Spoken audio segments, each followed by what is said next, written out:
All right, guys, how you doing?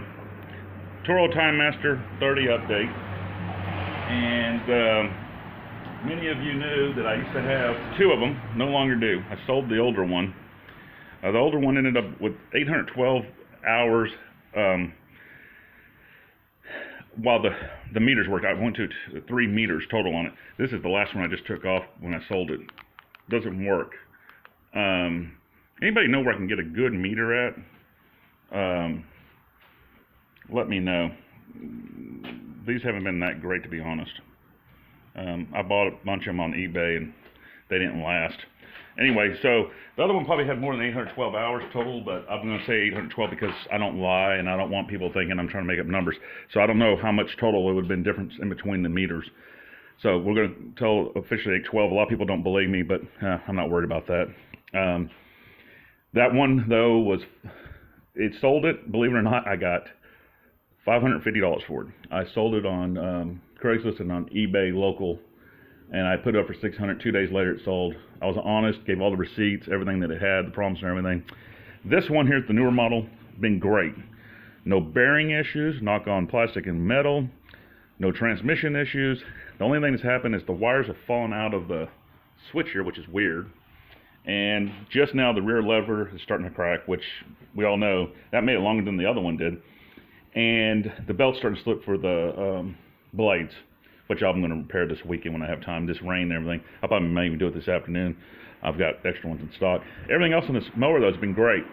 This mower was bought at a dealership that was delivered to me. They put it together, no issues. The other one I bought at Home Depot was nothing but a nightmare. Bearings falling out of it, everything you mentioned, rear end fell out, transmission, it was just horrible. I ran the shit out of it. I'm not going to lie to you. Excuse my language, but that's the truth. This one, its meter went out. I don't know where I put that one too. But this one, when the meter went out, right before it went out, it had just hit right like 297. And I started using this one a little bit heavier towards the end of the regular season here, because the other one I was worried. I didn't want other things to go wrong with it and then have to replace it before I sold it. So the other one, though, I mean, think about it.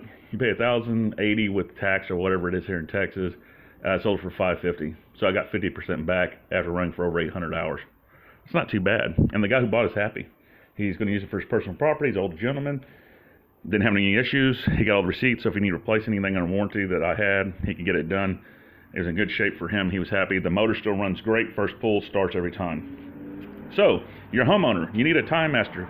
Forget Home Depot, same cost, sometimes cheaper. Go to your local dealer, just buy from them and have them put it all together and check everything out for you.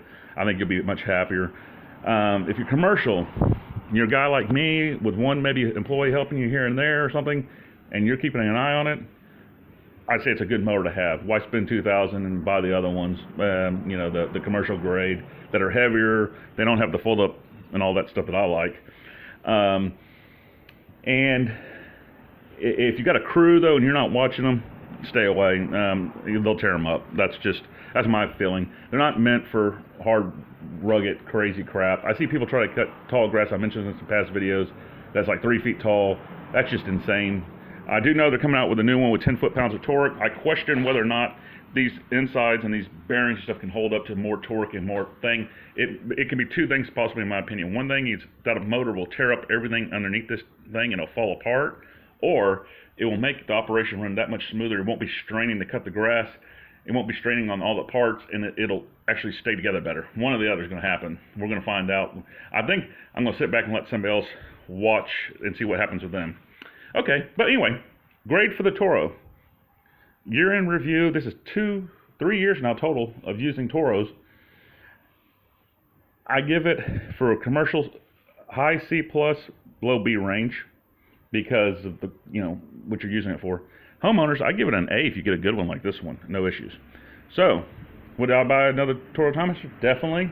They got their niche. They're good quality, and for the most part, they got little knick-knack things on them. But if you get a good one, they'll run perfect. And I haven't had any engine starting troubles with these. That's what's nice. All right. So, till next time, Toro Timemaster. Still running the business with it. Just one of them now, and my 22.